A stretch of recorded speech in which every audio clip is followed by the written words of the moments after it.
Welcome to What Grows. It's a podcast where we play with the connection between who we are and how we grow. I'm your host, Noella Mashi.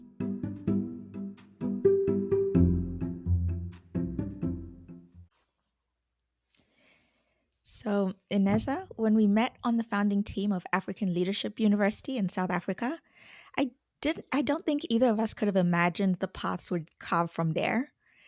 You've spent the years since mobilizing catalytic capital, advising African entrepreneurs, and building bridges between investors and the communities they serve. You more recently started Funders of African Descent, a coalition of Afro descendant investors and donors, creating space for kinship and collaboration. You've sat on investment committees allocating millions of dollars, you've shaped new funds, you've advised academics, and you've led strategy for early stage African startups. But what really drew me back into conversation with you wasn't just kind of the arc of your work, it was what we discovered we shared beneath it. I think it's fair to say we both know how to navigate systems that weren't necessarily designed for us and how to find power in the collective when individual paths feel essentially impossible.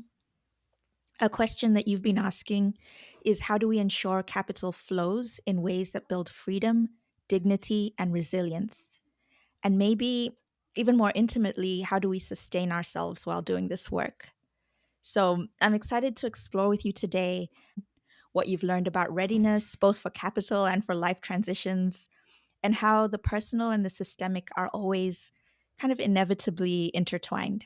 Welcome. Thank you.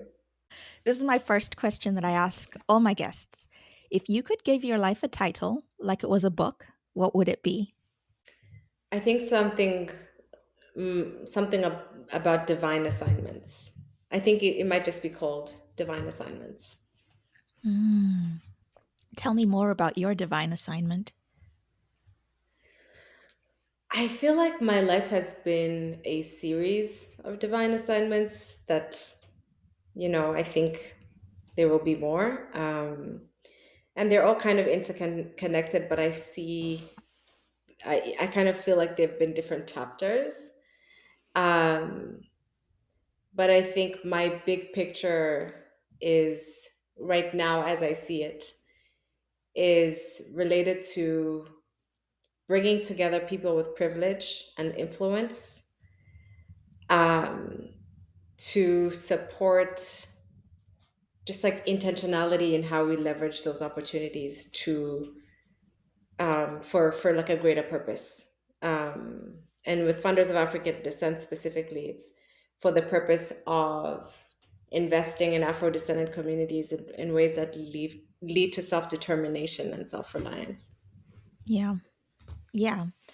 So tell me about, take me back to when you first realized that capital allocation could be an act of self determination, especially for African and Black communities. Like, what was happening in your life? What clicked? Um, well, we both through the African Leadership University, where we were both on the founding team, and I was actually coming in as you were leaving. And you know, that was like such a foundational job for me because it kind of like set me on a path of like um seeing that I could chart chart my future to be purpose driven, you know? Mm. Mhm. And after working on different founding teams of African startups across the continent, particularly in the education sector, I noticed that some founders were so good at fundraising. Like Fritz Honecker, who's one of the best, and some just weren't. And there wasn't always a direct correlation between how much money you could raise and how good your solution was or how good your implementation or impact was. Sometimes it was like completely random. And then I had this growing curiosity to kind of like look under the hood and understand who's making these decisions and based on what. And then I moved to the US for business school, where, I'm one of those few people whose grad school essay literally looks like my life. Like everything I said I wanted to happen, that's kind of how it turned out. And I went into, I said I wanted to go into a school that had a strong impact investing program. I wanted to learn about the field. I wanted to work in the field. And then I wanted to um, work in a role that invests primarily in Africa, but based in the US, because through my research, I noticed that that's where the wealth was kind of concentrated, particularly in philanthropy.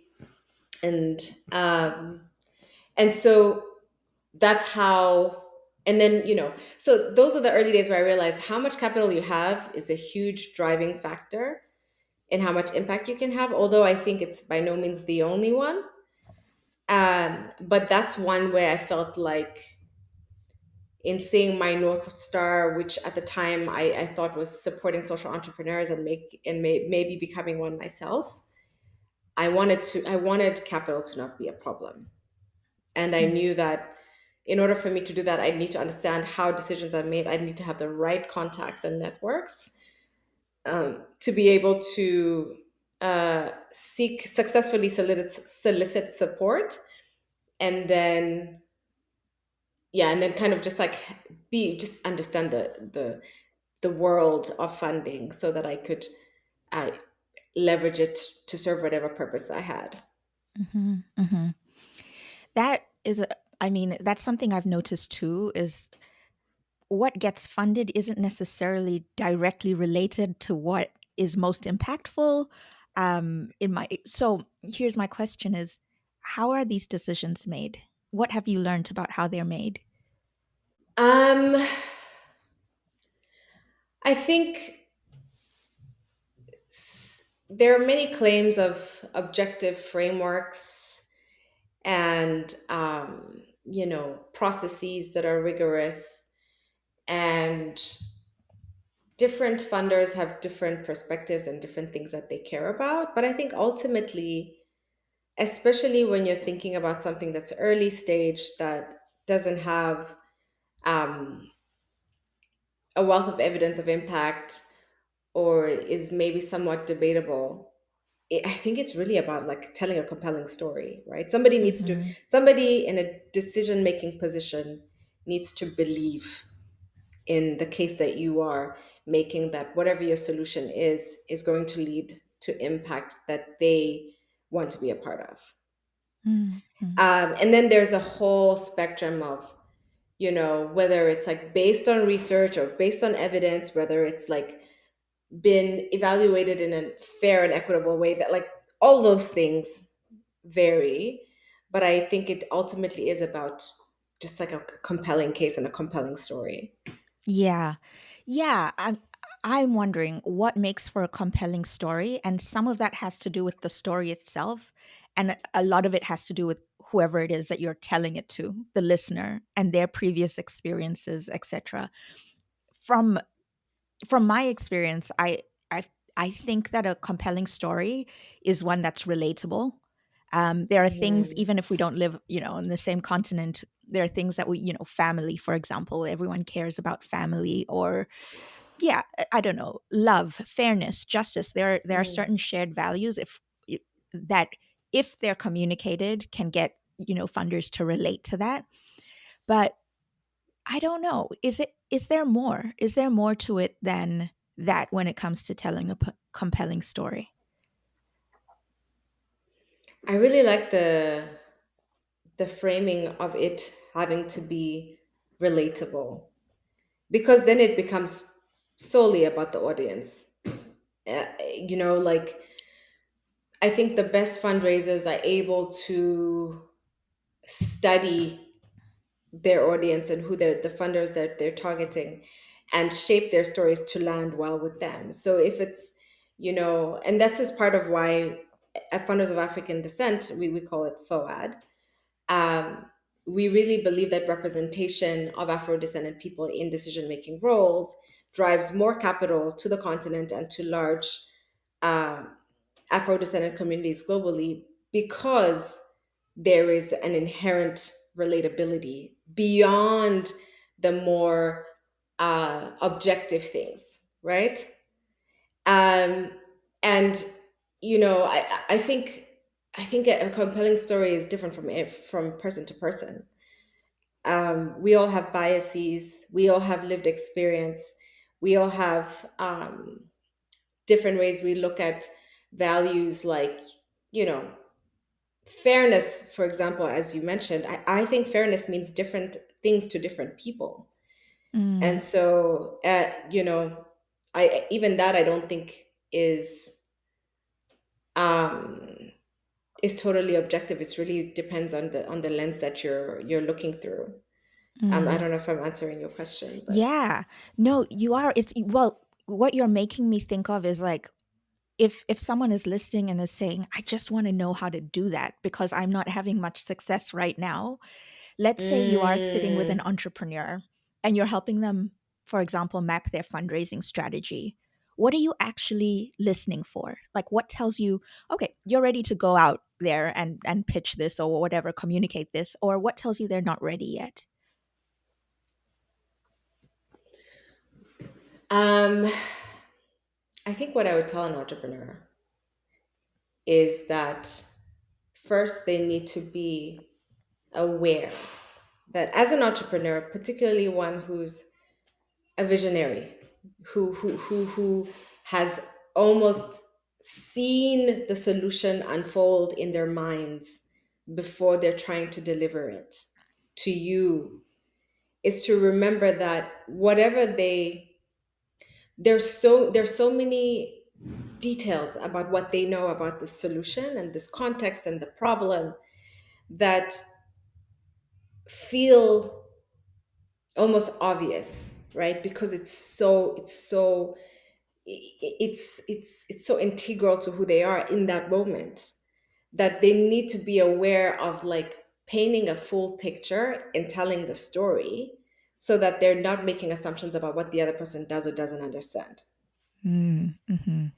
And then from there, it's like, then you have to tell the story at the right level, right? Like, and the one way to know that which level is appropriate is to understand what the funder is looking for. If you are talking to a funder, um, for example, before I kind of started working almost full time on funders of African descent, I was working at the Malago Foundation, and they work on, they really care about scale. It's a private foundation based in San Francisco that invests primarily in sub-Saharan Africa and South and Southeast Asia, and they look for scalable solutions that meet the basic needs of the poor. So scalability is a huge deciding factor for them. And if you're speaking to a funder who cares about scale, you need to talk about how you're developing a solution that can be replicated. And you also need to understand how they define scale. And the way they define scale is that you have to be able to scale. You can't be scaling by just like growing into a massive organization. You need to be creating a model that is proven and replicable enough that another entity can adopt it. You know, primarily the government or other NGOs or the market, if it's like a profitable business that, other entrepreneurs will be kind of looking to take a piece of that pie. And then so from that perspective, it's like, okay, how do I tell the story and its impact potential, but also its scale potential? And then it's like, well, if you are looking for, if it's a solution that's solving a problem that a funder cares about very personally, whether it's like, I work in the impact world, so like I'm not talking about like random AI solutions that are only designed to like make people rich, you know. Although I'm not against people being rich, I think that's a great ambition. But from the impact world, I'm just like, just understanding what the audience cares about in terms of impact and everything else that they care about, and then kind of shaping that story to address those things. But also knowing that sometimes you have to. take them through the journey, because it's easy to feel like people understand what you're talking about when it's your bread and butter every day. Mhm. Mhm. And there's a flip side to that, um, which is there are many founders are think to themselves, I don't have the time to walk you through it. I'm trying to do a million different things at once. How can I Hmm. attract people that already get this? And that's where I think the power of FoAD is like, that's where I get really excited about FoAD, because Hmm. if there's folks that already understand what you're talking about when you say I live in this town and these are the challenges, and you're not trying to convince people of what's obvious, and you have then all of the energy left to focus on the problem, wouldn't that be amazing? Like, it's almost like extra work or labor that foreign like people who are trying to raise money from US funders need to do in order to make that that connection. And I just, a part of me is like, this is so unfair. This is so unfair. You don't get it. I have to explain it to you. Okay, fine. I will, and I can and will do that, but you'll never fully get it because this isn't something that you've lived. And so I don't seem as real as someone who can explain in your language from your context, you know? Yeah, 100%. And I think having representation in funding roles is it solves that problem, because the person in the funder is able to bridge that gap, right? If I am speaking to an entrepreneur based somewhere in many parts of Africa, really, and they're talking about an issue that I have faced in my childhood, I can explain that in a language that my colleagues would understand, right? And I'm already a credible source because I'm their colleague. And so it takes away the labor from the entrepreneur, from trying to translate and code switch and exist in a world that was not designed for them. So yeah, I totally agree with you. I think a lot of African entrepreneurs are having to carry a huge burden of trying to kind of cross a bridge that where they're completely ill-equipped to thrive in the US centric funding world. A lot of philanthropy going to the continent is coming from the US or from Europe or wherever else, but the US is the primary kind of location. And so we're hoping that we could, amongst other things, have normalized proximity. We're calling it proximity because it's kind of like it's not a term that's kind of focused on social justice, right? It's a term that anybody can understand, Mm, right? When you're proximate to a problem, you're better equipped to solve it. So when you're a funder making funding decisions who has proximity to the place where you're trying to fund, you do come in with an added um, edge. And we're trying to see how do we normalize that as a variable for capital performance, whether it's like social impact or commercial returns on investment. mm. And when I think about the Afro descendant funders themselves, what is the work that they're doing? And where I'm coming from with this is part of part of what I understand FOAD does is just create space for members to recharge and reconnect and Hmm. strengthen their practice. So, Hmm. what made you realize that that kind of space was needed for this group of people? What wasn't being said in other rooms? I think it was very personal. Honestly, the first time a couple years ago in 2023, I was working in venture philanthropy, um, and was often in spaces where we were at conferences or in rooms talking about, what are the most effective solutions in this field versus that field. Um, what do we call high impact? How do we measure it? And it's like everyone having these conversations and making these decisions are just not from these places, right? They're actually like cannot be more removed in some cases, and often feeling helpless because there's a divide that I can't bridge. And sometimes it's like, it's so intuitive. And unless you're, somebody who has an academic background in studying um, what representation means for improving capital outcomes, or unless you have that background where you can intellectualize this strong feeling, there's like a helplessness in seeing people being overlooked who have great ideas but who are not able to explain it in a way that makes sense to the people who are making decisions on funding, and also personally not being in a position where I can bridge that gap at all times. So I think there's a loneliness in that. And also it's like, I'm African. I've lived on the continent most of my life. My people are there. It's a very personal, a divine assignment, as I would call it. And it's hard to like not get your feelings involved, right? Mm. So partially I wanted to have people together who understood my experience, where I could just like be really plain about what I was experiencing and have community and just feel supported.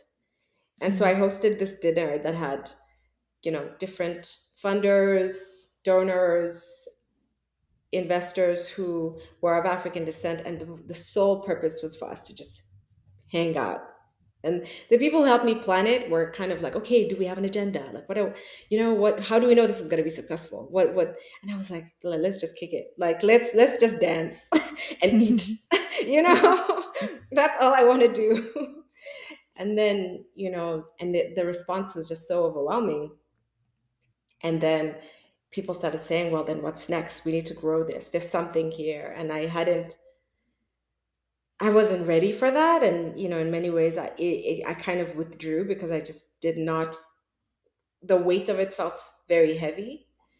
But ultimately, I think there's a strong wellness aspect to it, because I think to your, when you said being in spaces that were not designed for us and navigating them, that takes a toll on you. And I think, you know, because of the history of our colonial history and everything that comes with that.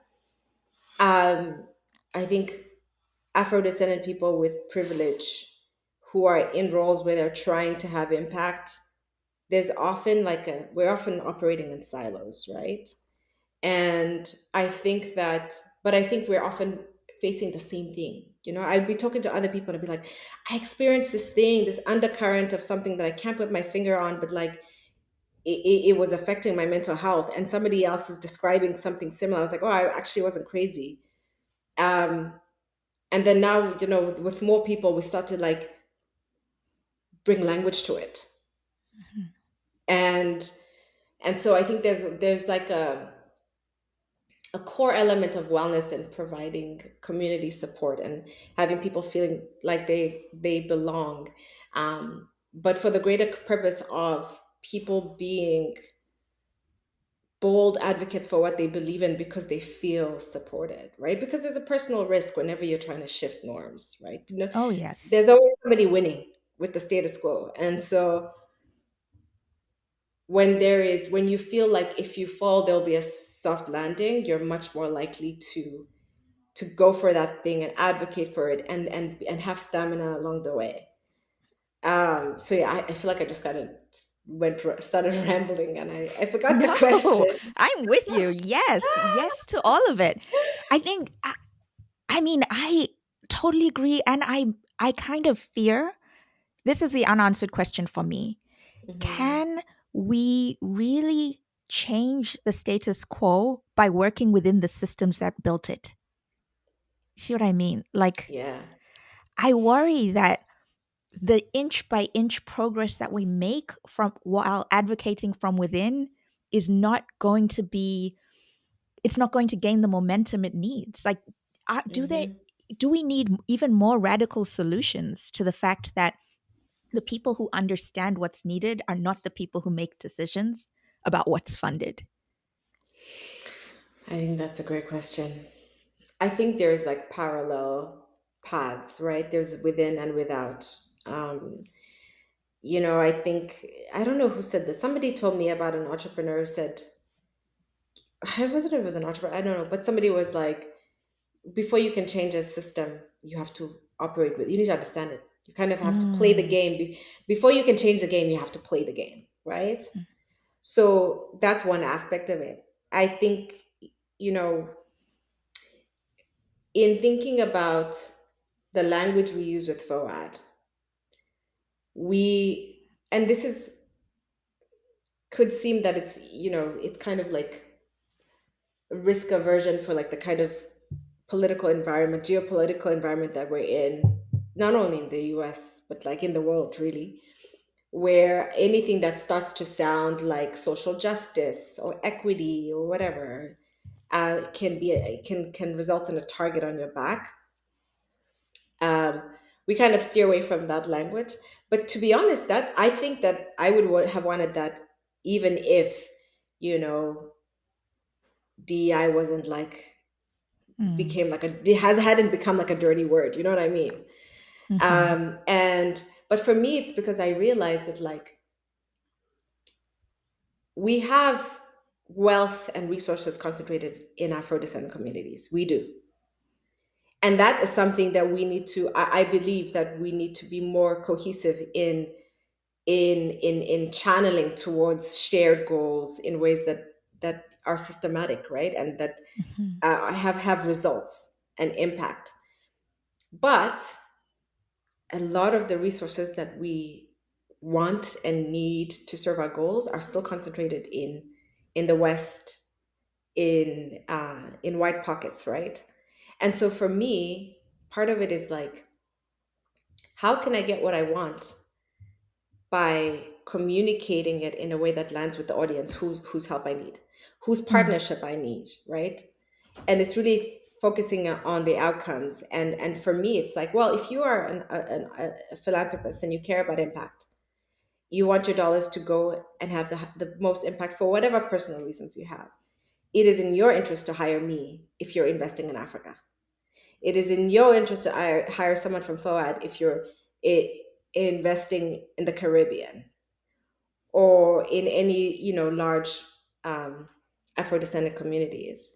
If you are, a venture capital fund and you're looking at the growth potential of Africa because of, us having the youngest population and like all the statistics we all know about. You want your money back, don't you? All right.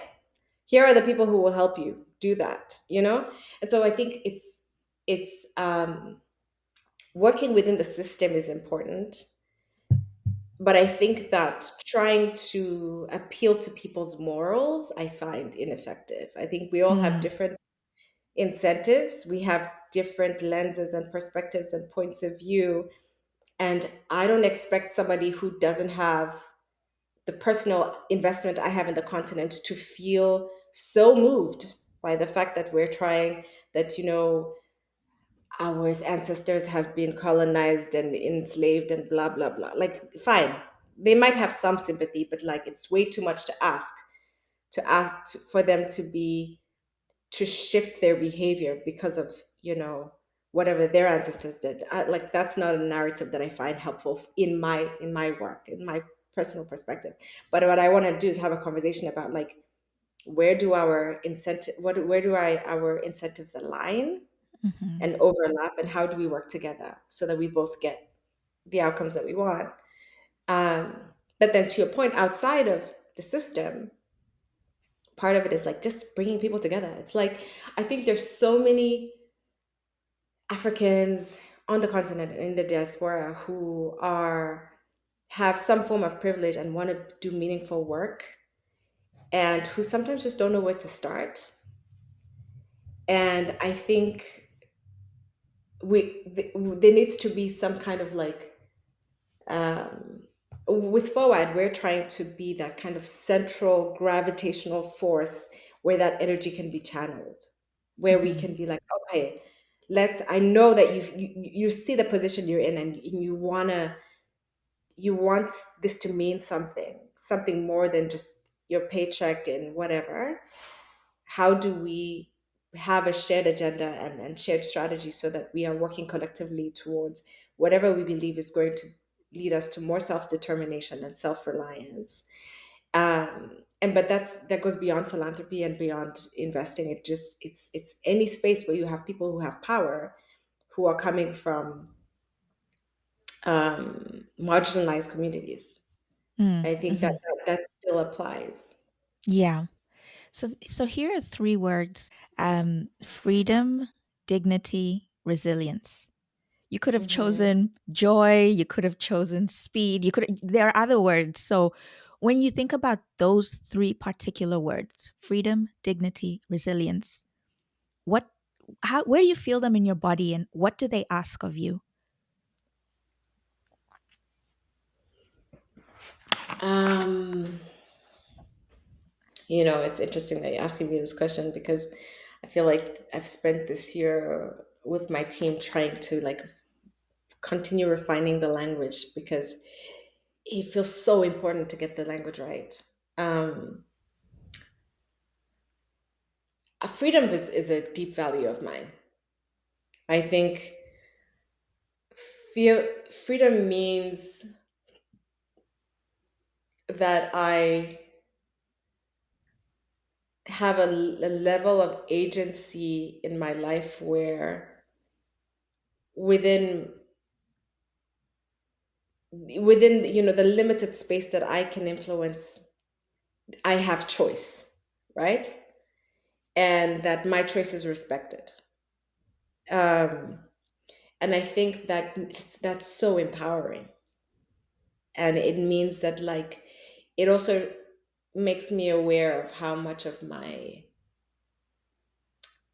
destiny I am in the driver's seat of, right? There's so much is out of my control, but it just makes clear to me what is in my control. That way I can focus on that Mm, and use my energy to direct that. mm, Um, I think dignity is about, again, it's about respect. It's about respect. It's about um,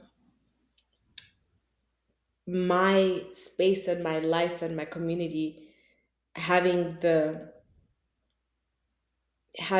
the self-determination to say this is what's important to us, this is what we want to focus our time, our energy, and our resources on.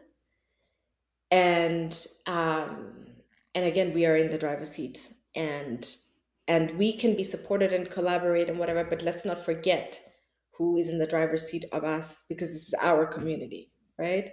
mm, And resilience, I think, is just like long term. It's like, how do we, there's a lot of um if you look at the history of aid, with everything that happened in the aid world this year, um, a lot of aid was to serve the agenda of where the aid is coming from, mhm, right?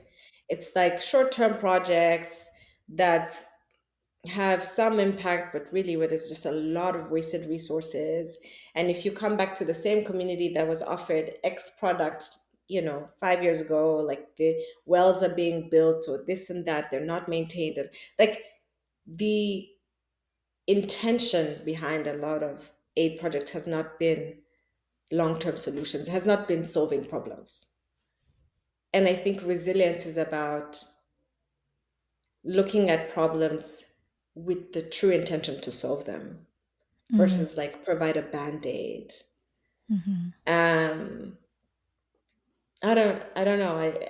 Yeah, but I think resilience is also a lot of um operating within community values that I think, without overgeneralizing, is very African.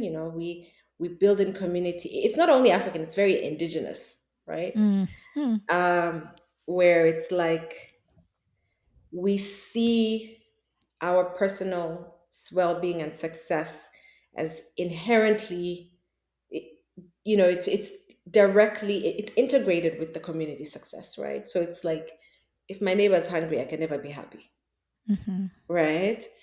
if um if the children of my neighbors cannot have access to their basic needs, my children can never thrive, you Mm. know?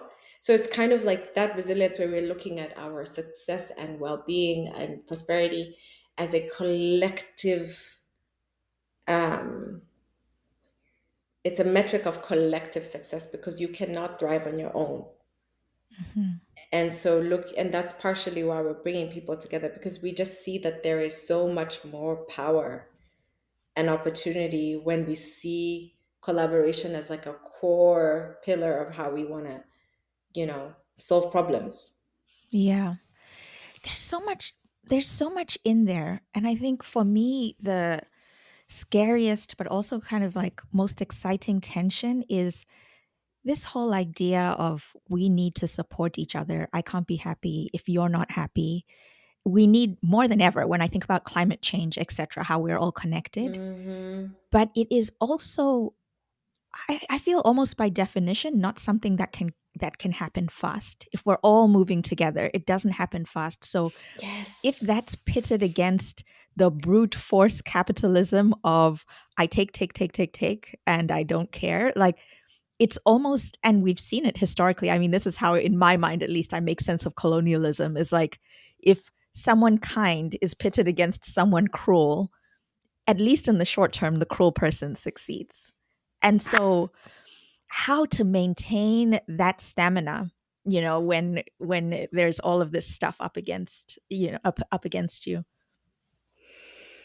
That's so interesting. I often like to say that I feel like evil is so motivated. And I'm just like, Yeah. where do we find this motivation? Like, we need the same fire in our bellies because there's a hunger, that greed, and the desire for domination. I think it's an energy force that is very difficult to counter, because it's just so powerful. And in some ways, I like to look at movements that I consider evil, right? Where I see, you know, so much organization towards a goal of extraction or harm. And then you see all the people who are involved. You see all the resources that were mobilized and stewarded. You see all the really intelligent ways that things happened, and I'm almost in awe. I'm just like, this outcome is horrible, but I respect the process, Yeah. and that's kind of what I'm trying to adopt. I'm like, we need a little bit of that Mhm, within reason. mhm. um so So tell me yeah. about what that looks like. And I don't have the answer. Maybe there is no answer. But if you're walking into a room where decisions are being made about how scarce resources are getting allocated, and Hmm. I don't know, you almost need to learn to trust something in yourself, when to speak up, when to say, no, I can't fight this battle right now because there's a bigger war I need to win. Like, what's something you've learned to trust about yourself and your prioritization, your decision making in those moments because you've been in so many of those moments? Mm. you know I think timing is everything. And one of my mentors, she's a FoAD member, actually recently we were talking about like a really hard decision that she had to make, or it's actually like a decision she had made that she needed to execute on, and she kind of kept delaying it. And and she would be like, I had said I was going to do it at this moment.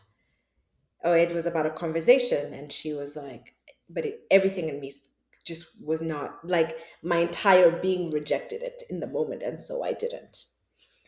And that kept happening, and by no means was it hesitation around the actual decision. It was about the how and when of it. And something that came out of that I learned is that, so much of what we, big decisions that we have to make in life are conscious, the processing of it is conscious, right? We do these calculations, we have informed perspectives, we research, we talk to people, whatever. But there's a lot of it that's also subconscious. And that subconscious intelligence is just as important, if not more. And so for me, I think, what I've tried to take away from um, this conversation with my mentor, and just like how I live my life, is like I will do all the work in the conscious world, in my conscious mind. But for me to speak up or do something, there needs to be an internal alignment. My spirit needs to be at peace with it. Mm. And if it's Mhm. not, then it's not the right moment. And it's not the right fight. And it's not the right person to speak to. It's just not the right. It's something is not right. Um, and I think our intuitions are so powerful, but they're a muscle. So I have people in my life who tell me, "Oh, I don't trust my gut. Like it's led me astray." Mm. and I think in many ways it's the internal work of like understanding your inner voice, being honest with yourself, separating your ego from, whatever is true. But once you do get to that place of confidence, I think it's really just like doing the work and then following your gut. Mm. When you know you're following your divine assignment, it Mm-hmm. becomes that north star as well. Yeah. What is what is your leg of this race to run? What do you want to achieve? And then what do you want to hand over to the I don't know, I guess next generation to work on when it comes to this particular problem that you've fallen in love with? One of the most freeing, like, evolutions in my life and my perspective, as somebody who's from the beginning of my working life has always been inspired by things that I thought were really meaningful, and I've always wanted to work, and I believe I've always worked in spaces where I was having impact, and impact was always really important. At some point, I realized, oh, you know what? Like, I'm not gonna save the world. It's not my job.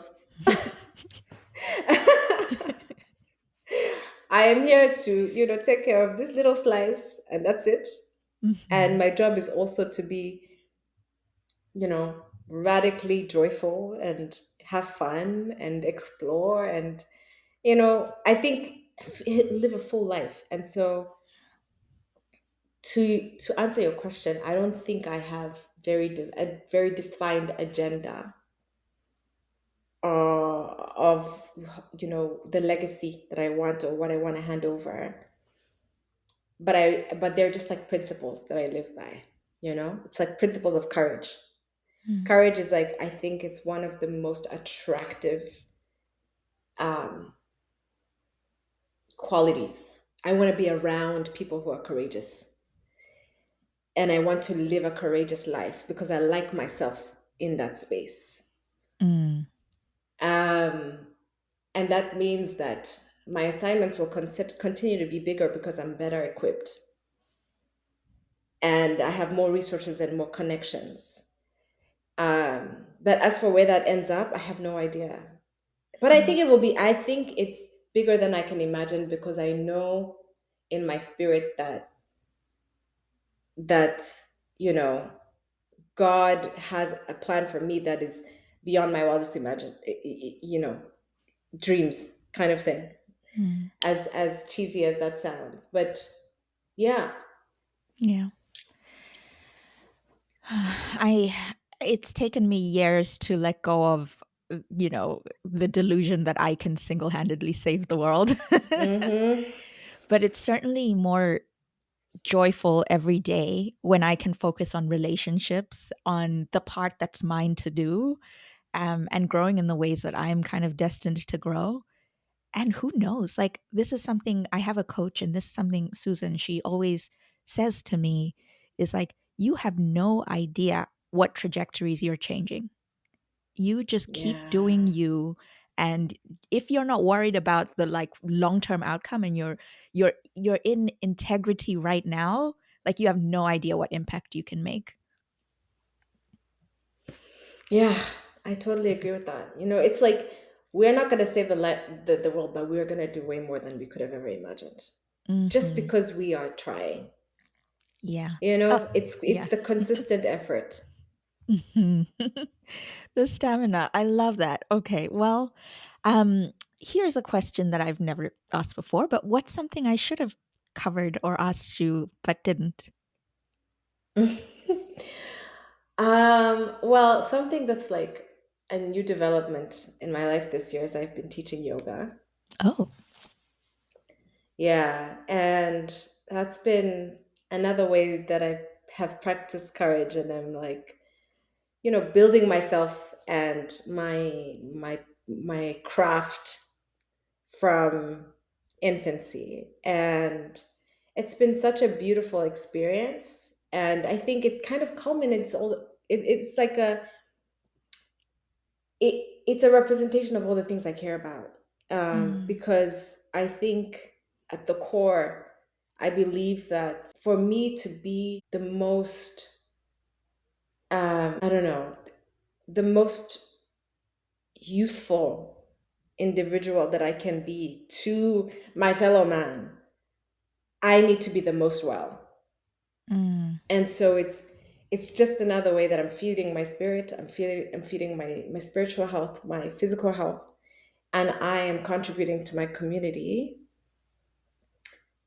And and I believe that that is going to influence trajectories in ways that, like you said, I can't imagine. But it's different, but it's also just similar. It's kind of like along the same theme. yes. um Yeah, yeah. I see that.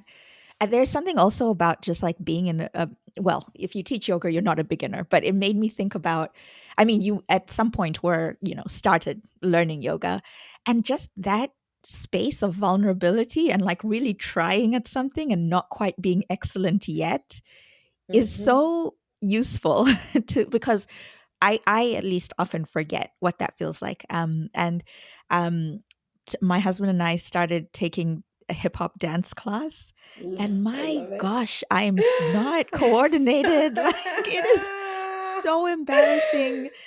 And whenever the teacher looks at me to try and like correct something I'm doing, I'm like, please don't, just let me be invisible in the corner, like doing whatever I'm doing.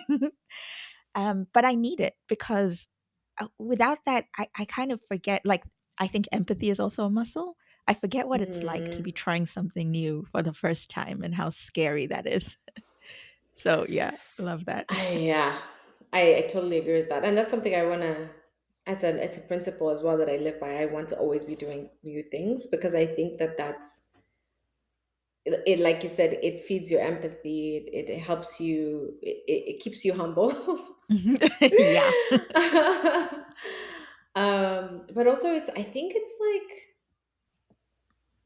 I feel like it keeps you youthful, Mm, because I think, especially when you become seasoned in something that is productive, um, you can develop an aversion to looking like you don't know what you're doing. yeah. But that also stunts your learning curve and your growth. And so I'm always like, I need to be putting myself out there and outside of my comfort zone in some shape or form.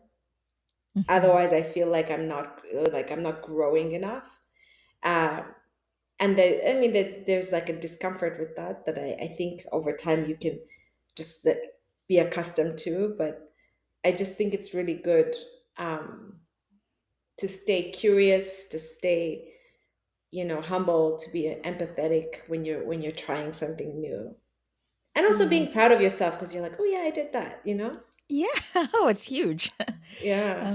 Well, I really enjoyed speaking with you. Thank you so much for having this conversation with me.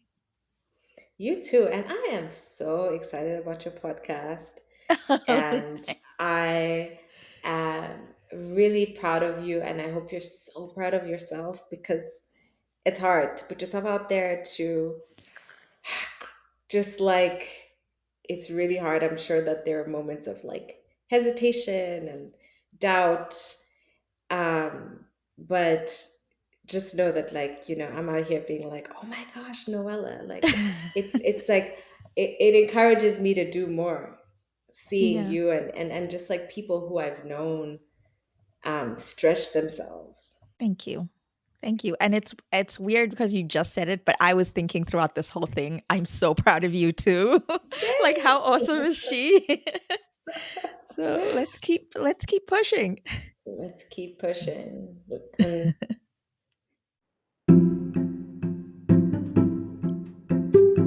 If you enjoyed this episode, please rate the show. It really makes a difference.